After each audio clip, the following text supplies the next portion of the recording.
నదీ స్నానం చేసి అక్కడే దుస్తులు మార్చుకునేలాగా ఈ నీటిపై తేలే గదులను చూసారా?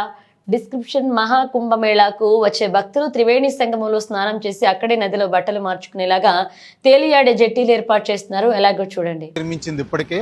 అలాగే నది గర్భంలో ఎక్కడైతే త్రివేణి సంగమం ప్రదేశం ఉందో, గంగా యమున సరస్వతి కలిసే ప్రదేశంలో స్నానాలు చేసేందుకు ప్రత్యేకంగా జట్టీలను తయారు చేయించింది. అలాగే దీనికి సంబంధించి ఏర్పాట్లు కానీ లేకపోతే కనుక ఈ జట్టీలు ఎలా ఉన్నాయనేది ఒకసారి పరిశీలిస్తే మనం ఈ జట్టీ కూడా మొత్తం ఫ్లోటింగ్ జట్టీ అనమాట. ఇదంతా కూడా ఫ్లోటింగ్ జట్టీ నుంచి కిందకి దిగి స్నానాలు చేయొచ్చు.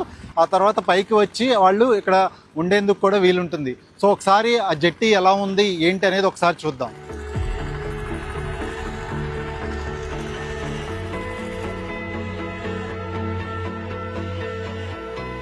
సో ఇది మొత్తం కూడా హెచ్డిపివి పాంటూన్స్, అంటే ప్లాస్టిక్ పాంటూన్స్. ఇవన్నీ కూడా ఆ పాంటూన్స్తో తయారు చేసిన జట్టి. ఇదంతా కూడా ఇలాంటివి 12 తయారు చేస్తున్నట్లుగా కూడా నిర్మాణ సంస్థ ఇప్పటికే ప్రకటించింది. ఉత్తరప్రదేశ్ ప్రభుత్వం ఒక నిర్మాణ సంస్థకు ఇది కాంట్రాక్ట్ ఇచ్చింది. ఆ నిర్మాణ సంస్థ ఇవన్నీ తయారు చేసింది. మీరు చూస్తే కనుక 2 లేయర్లలో ఆ పాంటూన్స్ అనేవి కనిపిస్తాయి. ఈ హెచ్డిపివి పాంటూన్స్ అనేవి కనిపిస్తాయి 2 లేయర్లో కూడా.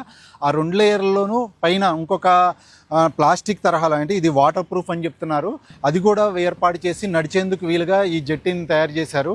So these are floating changing rooms that are under construction and the purpose of this whole structure is that it will be placed on Sangam.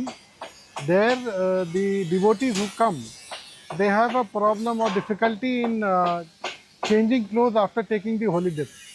So we are making an effort to provide a solution so that now in this Kumbh Mela, when a devotee comes, he will get down on this jetty, take a dip, come up, change his clothes and go back. So he does not have to hunt for a safe place to change clothes. So ఇప్పుడు మనం ఉన్నది విఐపికి సంబంధించిన జట్టి అనమాట ఇది. So ఒకసారి ఈ VIP Jatti ఎలా ఉందనేది చూస్తే కనుక ఈ విఐపి జట్టి కూడా దాదాపు మనం చూస్తే చాలా విశాలంగా ఉంది. అలాగే అటు ఇటు నడిచేందుకు వీలుగా, అంటే 2-3 నడిచేందుకు వీలుగా కూడా ఈ అవకాశం ఉంది.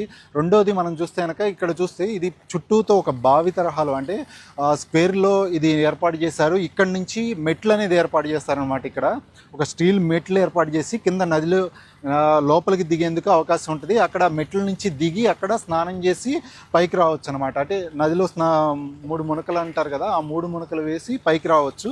ఆ పైకి వచ్చిన తర్వాత వీళ్ళు చేంజింగ్ రూమ్, అంటే డ్రెస్ చేంజ్ చేసుకోవడానికి ఇది ప్రత్యేకంగా ఇక్కడ ఒక ఏర్పాట్లు చేశారు. సో లోపలికి వెళ్ళిన తర్వాత ఈ డ్రెస్ చేంజింగ్ రూమ్లో కూడా 2 చేంజింగ్ రూమ్లు ఉంటాయి. ఇది మొదటి చేంజింగ్ రూము. అలాగే దీంతో పాటు ఇంకొక చేంజింగ్ రూమ్ కూడా ఉంది. ఇటువైపు చూసుకుంటే కనుక ఇది ఒక చేంజింగ్ రూమ్ అనమాట. సో ఈ చేంజింగ్ రూమ్లో కూడా ప్రత్యేకంగా ఒక మిర్రర్ ఏర్పాటు చేశారు. అలాగే చుట్టూతో కర్టెన్స్, అలాగే మనకి డోర్ మీద చూస్తే ఒక ప్రత్యేకంగా ఒక అంటే డెకరేటివ్ టైప్లో కూడా ఏర్పాటు చేశారు కదా. సో చుట్టూతో కర్టెన్స్ కూడా ఉంటాయి. అలాగే ఈ చేంజింగ్ రూమ్ లోపలికి నుంచి బయటకు వచ్చిన తర్వాత, అంటే ముందు వైపు కూడా ఒక హాల్ తరహాలో ఇక్కడ సెటప్ ఉంది. హాల్ తరహాలో కూడా ఇక్కడ 2 సోఫాలు ఏర్పాటు చేశారు. ఇక్కడ విఐపీలు వచ్చినప్పుడు వాళ్ళు ఇక్కడ కూర్చుని సేద తీరేందుకు కానీ, లేకపోతే కనుక బట్టలు మార్చుకున్న తర్వాత, లేకపోతే స్నానం చేసి వచ్చి బట్టలు మార్చుకున్న తర్వాత ఇక్కడ సేద తీరి కొంచెం కాఫీ టీలు తాగేందుకు, లేకపోతే కనుక టిఫిన్ చేసేందుకు, స్నాక్స్ తినేందుకు కూడా ఇక్కడ ఏర్పాట్లు చేస్తున్నట్లుగా కూడా చెప్తున్నారు.